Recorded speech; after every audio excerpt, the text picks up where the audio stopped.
Hi friends, AP triple ఐటీలో అయితే కొత్త నోటిఫికేషన్ అయితే వచ్చింది.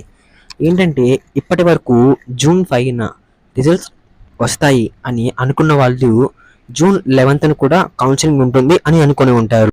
కానీ అప్లికేషన్ డేట్ అయితే ఎలా మారిందో కౌన్సిలింగ్ డేట్ కూడా మారిపోయింది. అంటే జూన్ 5 కానీ 6 కానీ రిజల్ట్స్ రావు, మరియు జూన్ 11న కౌన్సిలింగ్ కూడా ఉండదు. అంటే reverification marks and recounting marks ప్రభావం వల్ల జూన్ 10వ తేదీ వరకు అయితే అప్లికేషన్ గడువు పెంచారు. కాబట్టి అక్కడి నుండి దాదాపు 10 లేకపోతే 5 రోజులైనా పడుతుంది.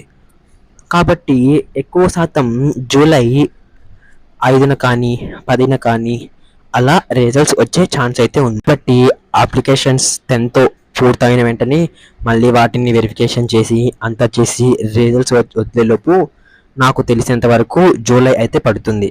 ఆ తర్వాత మళ్ళీ కౌన్సిలింగ్ కూడా ఇంకా ఎక్కువ సమయమే పడుతుంది. కాబట్టి మీరు ఖాళీగా ఉండకుండా మీకు సర్టిఫికేట్ వెరిఫికేషన్కి ఏ సర్టిఫికేట్స్ కావాలో అవన్నీ ముందే మీ దగ్గర జాగ్రత్తగా పెట్టుకొని ఉండండి. లేదంటే మళ్ళీ ఆ టైంకి ప్రాబ్లమ్స్ వస్తాయి. కాబట్టి మీకు ఏ సర్టిఫికేట్స్ కావాలో, ఏం ఒరిజినల్ సర్టిఫికేట్స్ డాక్యుమెంట్స్ కావాలో అవన్నీ మీకు తెలియాలంటే కామెంట్ సెక్షన్లో సర్టిఫికేట్స్ అని కామెంట్ చేయండి. మీకు నేను నెక్స్ట్ వీడియోలో వివరంగా ఎక్స్ప్లెయిన్ చేస్తాను.